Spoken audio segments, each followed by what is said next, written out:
5장 이어서 저희들이 함께 읽겠습니다. 갈라디아서 5장 1절부터 15절까지의 말씀, 신약성경 308페이지 갈라디아서 5장 1절로 15절까지만 읽겠습니다. 얻으셨으면 한 목소리로 같이 봅니다. 5장 1절입니다. 그리스도께서 우리를 자유롭게 하려고 자유를 주셨으니 그러므로 굳건하게 서서 다시는 종의 멍에를 들지 말라.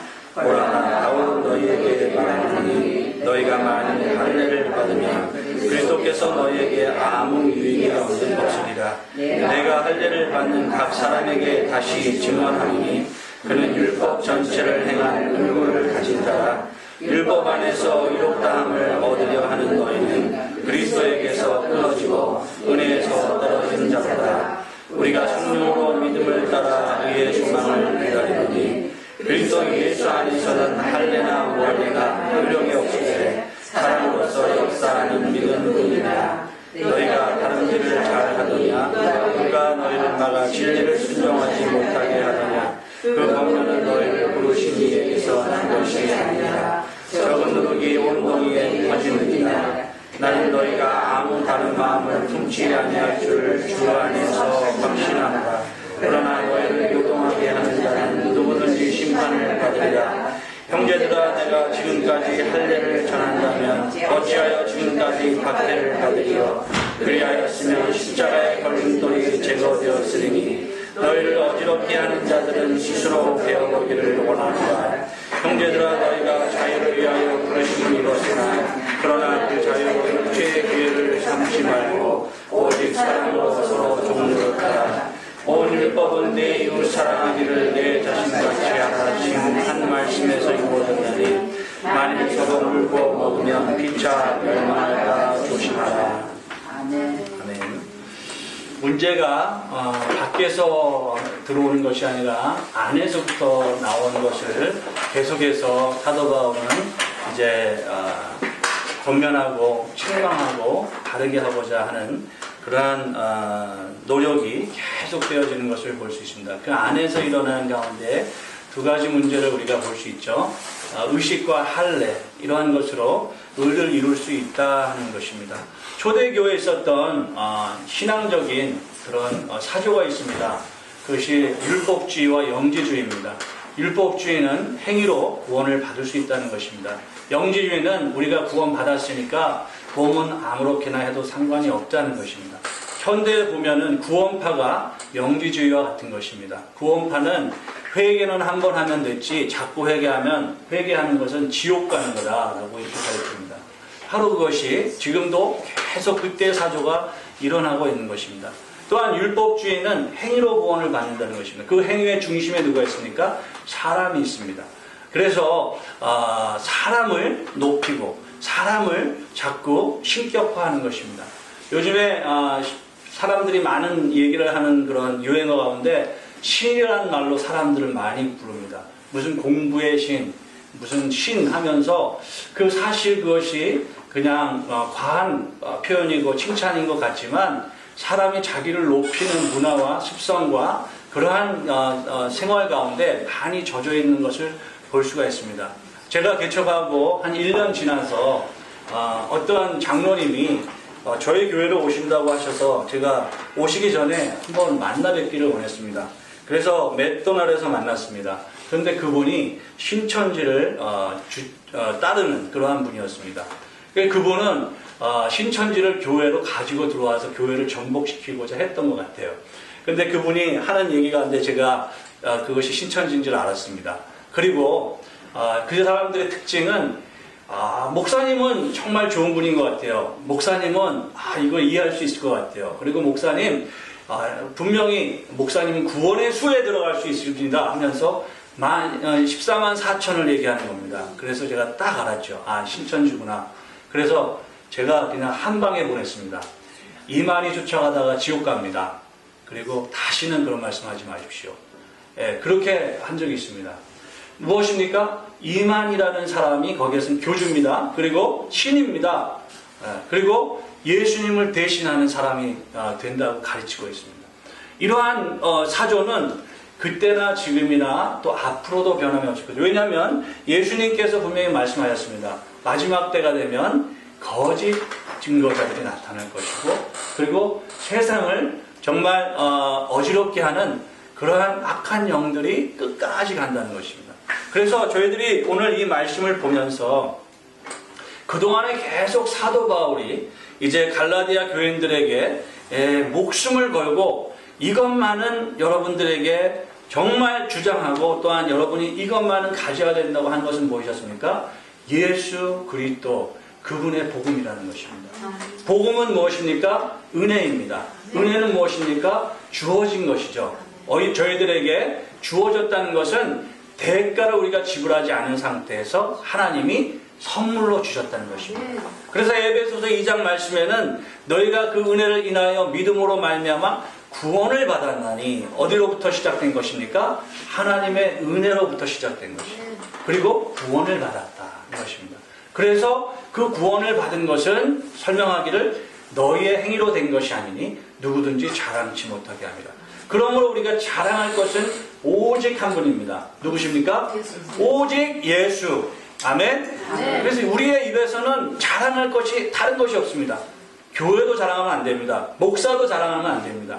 오직 예수를 자랑하는 것입니다. 내 모든 것을 하나님 앞에 감사할 수는 있습니다. 그러나 나의 나된 것이 무엇이죠? 하나님의 은혜임을 고백하고 선포하는 것이 바로 자랑하는 것입니다. 여러분, 오늘 5장에서는 이제 그동안에 계속해서 바울이 갈라디아 교회에게 주장하고 강조하였던 것들, 1장에서는 무엇이었습니까? 복음을 이야기합니다. 그리고 복음의 사도된 사도성을 주장합니다. 자기가 전한 것이 복음이라는 것을 알게 하기 위해서 사도로서 내가 하나님의 보내심을 받은 자로서 하나님이 보내신 말씀을 너에게 전했다고 말씀하는 것입니다.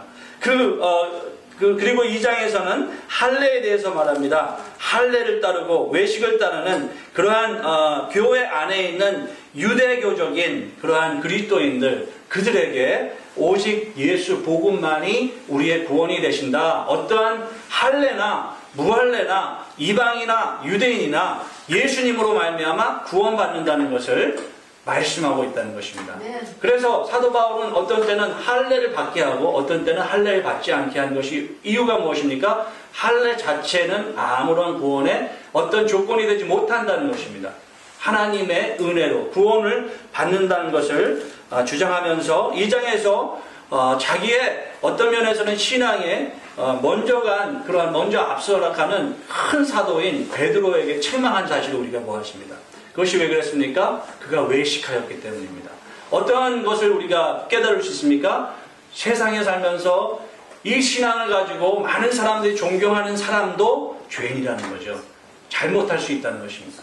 빠질 수가 있다는 것입니다. 그때 누가 필요합니까? 책망해 줘야 된다는 것입니다. 제가 책망을 받을 수 있습니다. 여러분에게 책망을 받을 수 있습니다.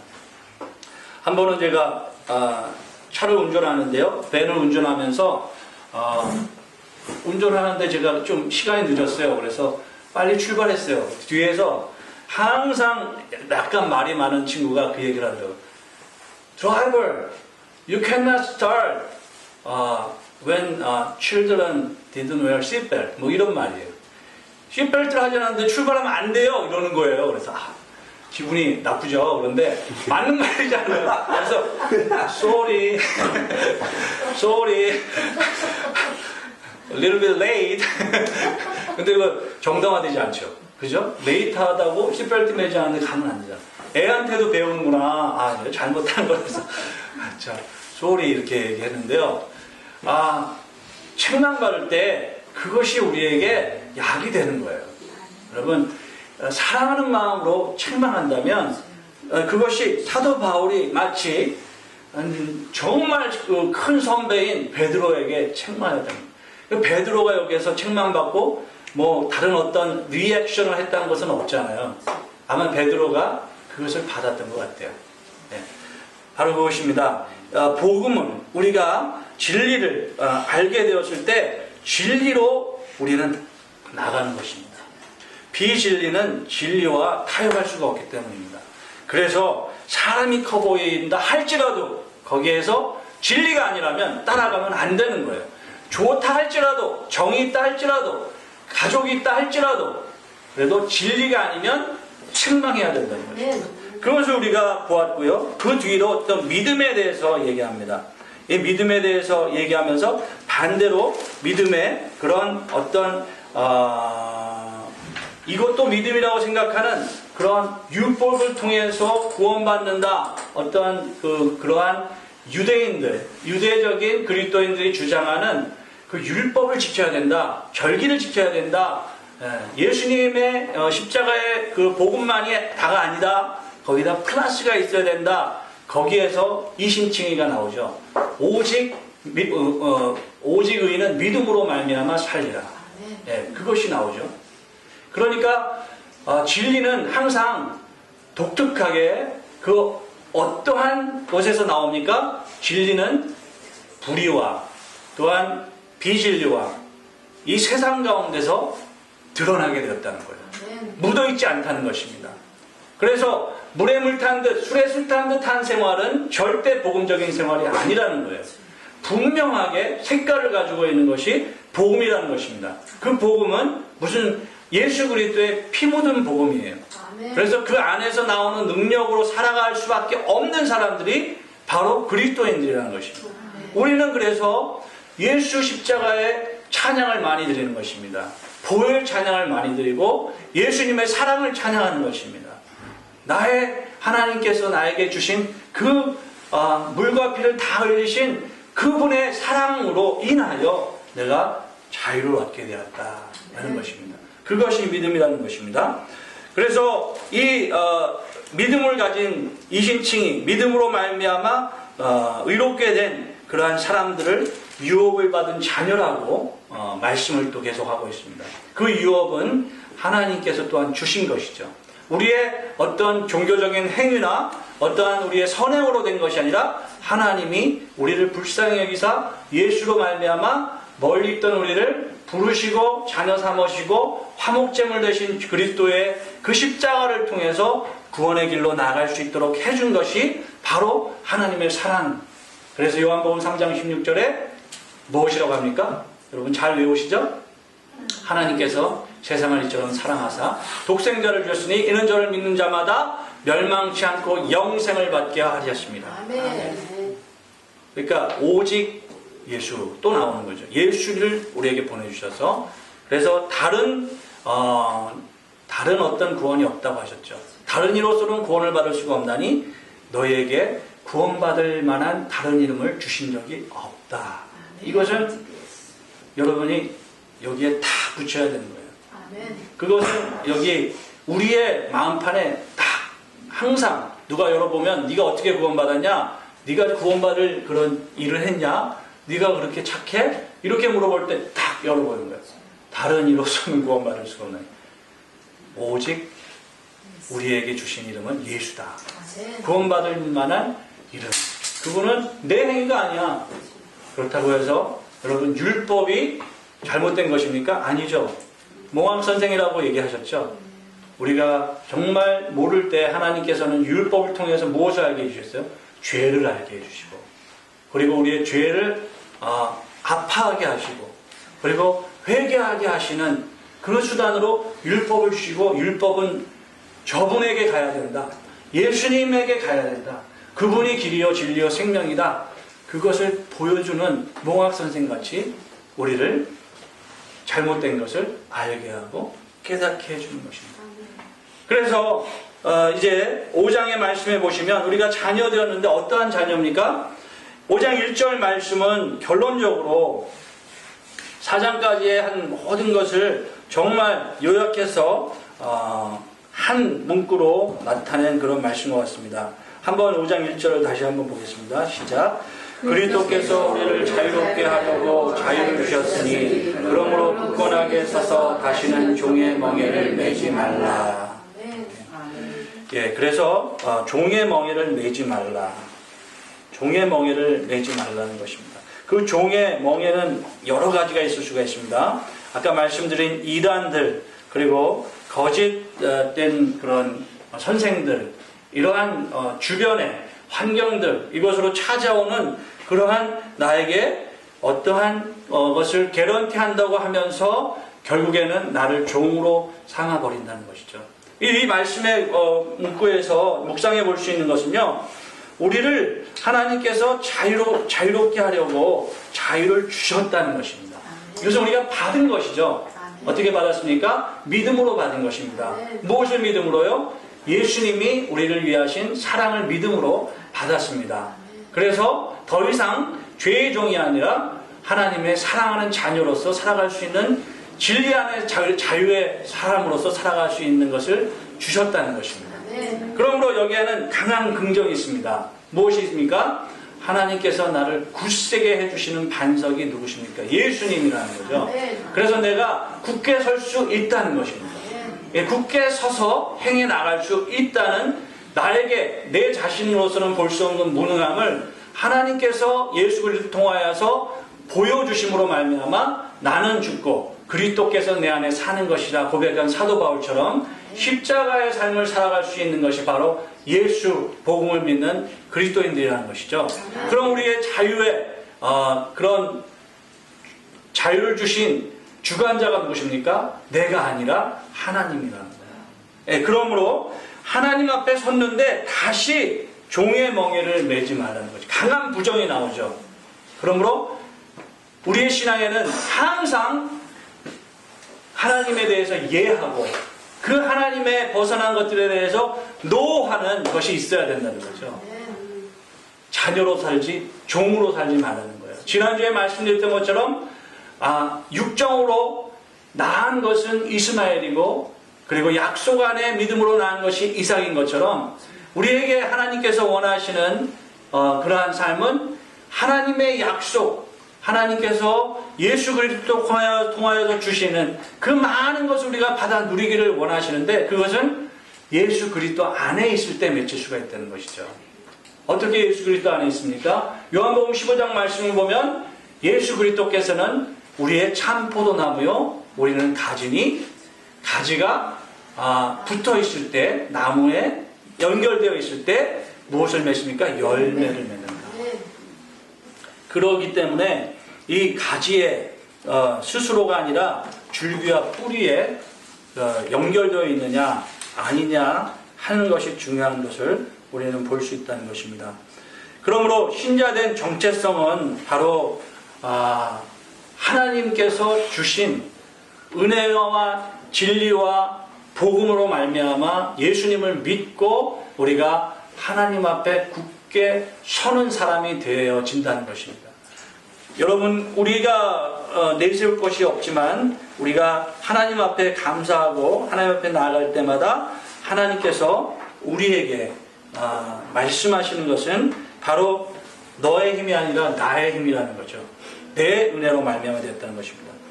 요한복음 1장 17절에 이렇게 말씀하고 계십니다. 율법은 모세로 말미암아 주어진 것이요 은혜와 진리는 예수 그리스도로 말미암아 온 것이다. 무엇입니까? 은혜와 진리. 그래서 다른 곳에서 찾을 수가 없다는 것입니다.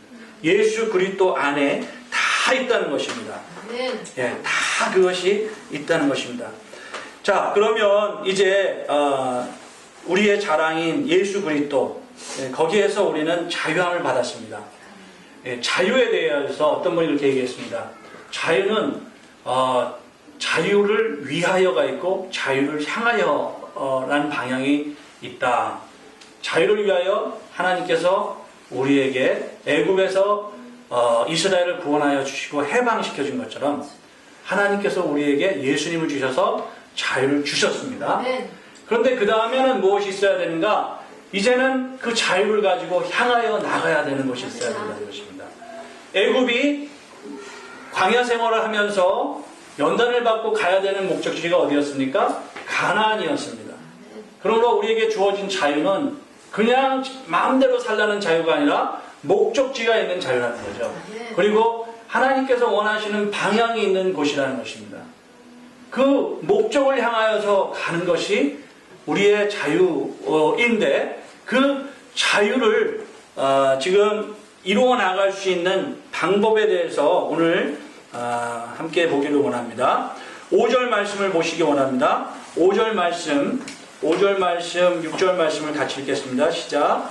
우리가 성령으로 믿음을 따라 그의 소망을 기다리노니 그리스도 예수 안에서는 할례나 모할례나 해결이 없으되 사랑으로서 역사하는 믿음뿐이니라. 아멘. 조건이 필요 없고 믿음인데 그 믿음은 어떠한 믿음인가? 사랑 안에서 일하고 역사하는 믿음이라는 것입니다. 그 사랑이 가능하게 하시는 분이 바로 성령이라는 것입니다. 그러므로 성령으로 믿음을 따라 우리가 소망을 기다린다. 그 소망은 뭡니까? 하나님의 영원한 그러한 생명, 구원. 그래서 영원한 이 생에서 끝이 나면 영생으로 가는 그 소망을 기다리는 것입니다. 그 기다림에는 이 생이 필요하죠. 이 생이 없다면 우리가 그 기다림이 무엇이 필요하겠습니까? 이 생 가운데 기다리는 것입니다. 이 생 가운데 무엇이 있습니까? 어려움이 있습니다. 아픔이 있습니다. 그러나 그 소망을 죽일 수가 없습니다. 왜 그렇습니까? 그 소망은 영원하기 때문에 그 어떠한 것도 끊을 수가 없습니다. 로마서 8장에서는 그것을 일으켜서 그 어떠한 것도 하나님의 사랑에서 우리를 끊을 자가 없다라고 말씀합니다. 단언하게 하고 있습니다.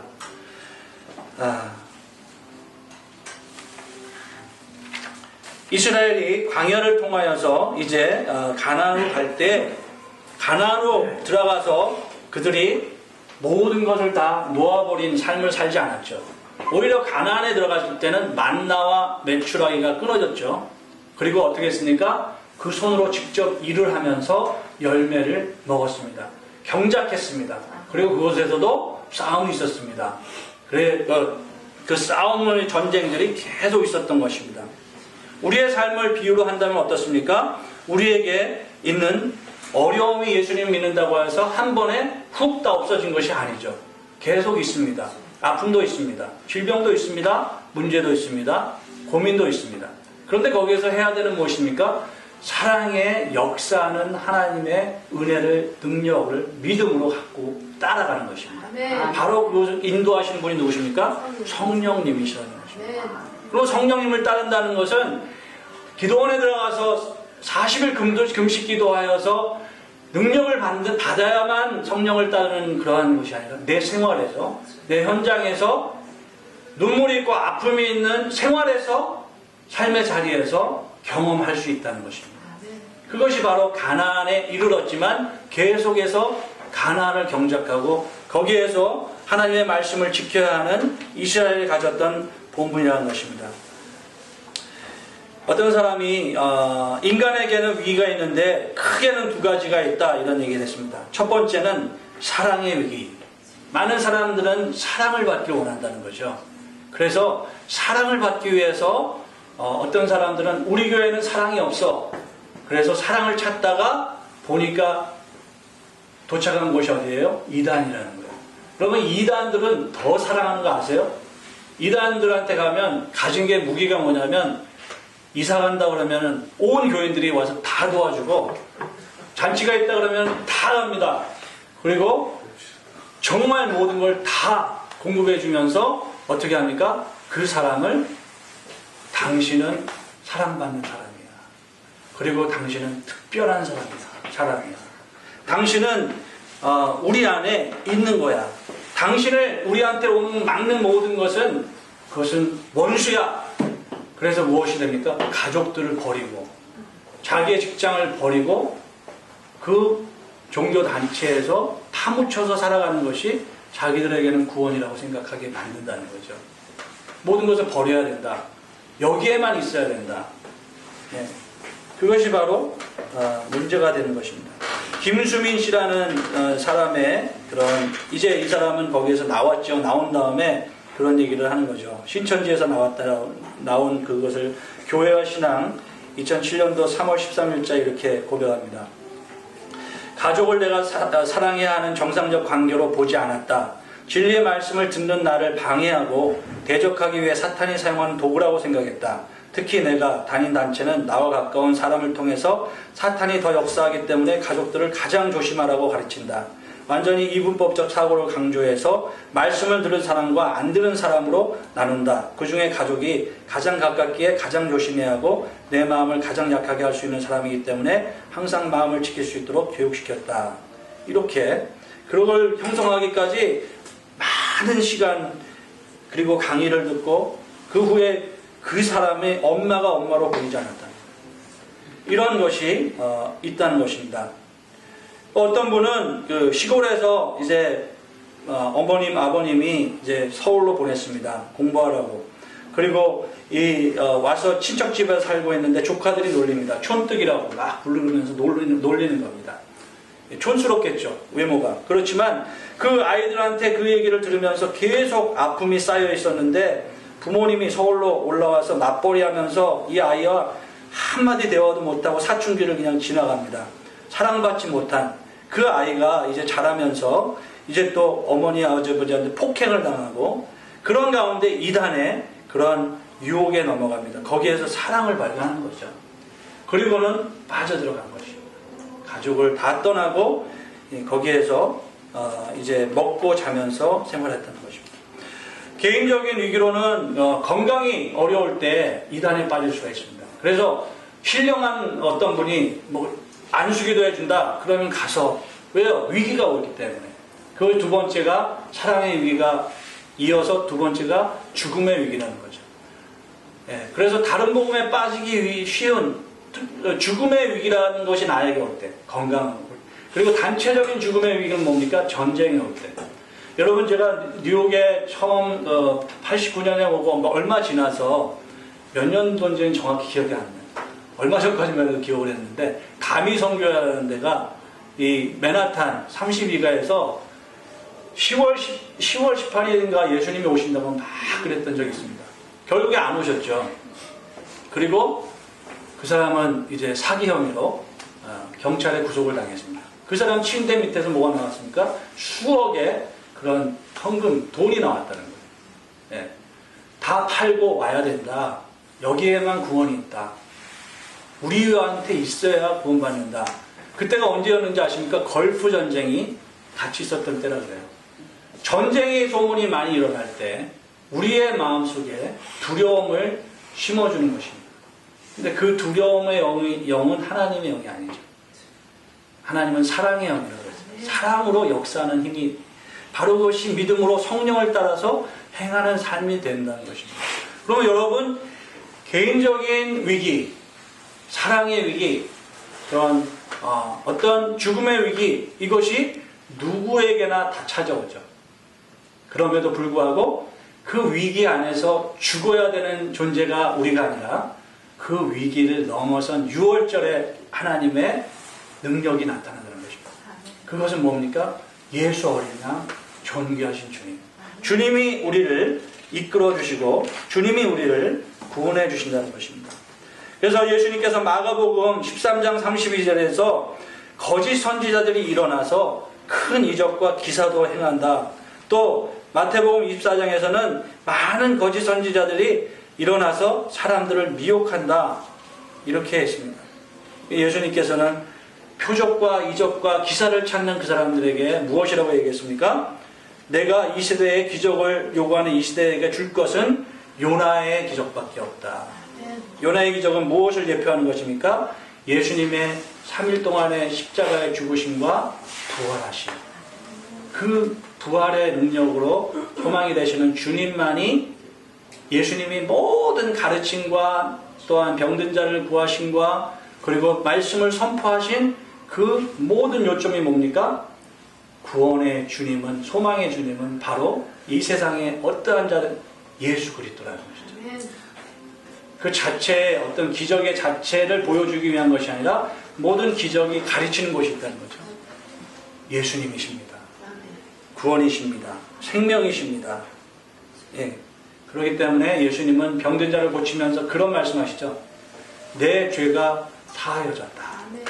일어나서 내 짐을 들고 가라. 내 병이 고쳐졌다. 이게 쉬운 말인데 내 죄가 사하여졌다. 아마 친구들을 통해서 지붕을 뚫고 이제 내려와서 병을 고쳐받은 그 사람이 마음속 깊이 어떠한 죄가 있었던 것 같아요. 그러나 예수님께서 그 마음의 중심을 보시고 제가 이제 내가 죄에서 자유하셨다는 것이죠. 이렇게 하나님께서 우리에게 주신 자유, 그래서 성령을 따라서 가야 됩니다. 그리고 믿음을 따라서 갑니다. 의의 소망을 기다리는, 의는 하나님의 뜻이죠. 하나님의 뜻을, 소망을 따라서 가야 된다. 예. 이 아래에 나오는 말씀 가운데 13절에 또다시 강조하고 있는 말씀을 우리가 읽고 말씀을 정리하고 기도하고 13절을 보겠습니다. 13절 시작. 형제들아 너희가 자유를 위하여 부르심을 입었으나 그러나 그 자유로 육체의 괴를 삼지 말고 오직 사랑으로 서로 종노릇하라. 온 율법은 내 이웃 사랑하기를 내 자신같이 하라 하신 한 말씀에서 이루어졌나니 만일 서로 물고 먹으면 피차 멸망할까 조심하라.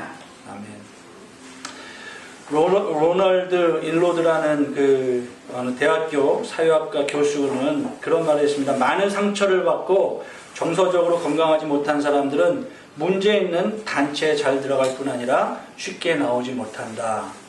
예. 제가 이것을 이제 준비하고 이런 자료들을 보면서 당시 갈라디아에 그 복음을 들었던 사람들이 왜 그렇게 1장 6절 말씀처럼 속히 복음을 떠나게 되어줄까 라는 것을 생각해 보면서 당시의 사회와 문화, 형편들을 이렇게 조사를 해보니까요, 당시의 전쟁과 핍박과 기근과 이 많은 것들 가운데서 사람들에게 그 많은 그런 어려움을 당하게 될 때 그 어려움 중에서 자기가 어떻게 해야지 구원을 받는가 하는 그러한 구원에 대하여 생각할 때 사람들이 얘기한 것이 여기에서 지금 갈라디아에서 사도 바울이 책망하고 저주를 받고 심판을 받고 이러한 책망을 받는 사람들이 전한 것이 무엇이냐면요, 생각보다 어려운 것 같지만 쉬운 길을 제시하는 거예요. 이거 하면 구원을 받을 수 있다는 거예요. 이 세상을 봐라, 이 형편을 봐라, 이것을 하면은 구원을 받는다는 거예요. 우리 전통으로 지켰던 그것을 하면 된다는 거예요. 그러면 구원을 받는다는 거예요. 그게 행위로서 하기 힘들어 보이지만 오히려 그것이 더 사람들에게는 정당화되기 쉬웠다는 것이죠. 그런데 보이지 않는 예수, 그리고 십자가에 처형당하여서 죽으신 그분, 지금은 정말 나타나지도 않는 그분을만을 믿고 살아간다는 것이 되어지지 않았던 당시에 그런 여러 가지 문제가 있었던 거죠. 그렇기 때문에 믿음은 뭡니까? 믿음은 하나님이 주시는 선물인데 우리가 그 선물을 받았다는 것은 얼마나 감격스러운 것입니까? 얼마나 감사한 일입니까? 내가 논리로서 어떤 철학으로서 믿는 것이 믿어집니까? 그것은 그냥 사실적인 거죠. 그러나 믿음이라는 것 자체는 보이지 않는 것의 실상이라고 하셨잖아요. 그런데 우리는 그걸 보잖아요. 그 실상을 보잖아요. 그게 어떻게 우리의 힘으로 되는 것입니까? 하나님이 주신 은혜라는 것이죠. 그 은혜를 받았다면 너희가 어찌 다른 곳으로 갈 수가 있느냐. 사도 바울은 점점 강도가 강해지게 이렇게 말씀을 하고 있는 것을 볼 수가 있습니다. 너무 사랑하니까, 너무 돌아서야 되는 것이니까. 자, 이제 말씀을 정리하고 우리가 기도하기 원합니다. 계속해서 갈라디아서를 우리가 말씀을 받으면서 중요한 것, 예수 그리스도, 복음, 은혜, 진리 같은 말씀이죠. 이 예수 안에서 살아가는 것, 그것이 어떻게 되어져야 되는가? 이제 실제적으로 적용으로 이제 앞으로 나아가면서 그 첫 번째 단계가 성령을 따라 살아야 된다는 것입니다. 믿음을 따라서 살아야 되는 거예요. 환란이 인내를, 인내가 연단을, 연단이 소망을 낳는다. 그것을 따라서 가야 돼요. 환란이 있습니다. 그러나 그 환란 가운데서 어려움이 있고 여러 가지 사상이 들어오고 하지만 여러분, 복음 안에서는 굳게 서야 되는 현 주소가 예수 그리스도 한 분이라는 것만 기억하시기 바랍니다. 그래서 자유를 주셨으니 굳건하게 서라 말씀하십니다. 굳건하게 서시는 여러분 되시기를 바랍니다. 주의 말씀 안에 굳게 서시기를 원합니다. 주의 말씀 안에 굳게 서서 주님과 함께 나가는 우리 모두가 되기를 주의 이름으로 축복합니다. 이 시간에 함께 찬양 드리고 기도하기를 원합니다. 주의 약속하신 말씀에 굳게 서서 우리 찬송가 주의 약속하신 말씀에서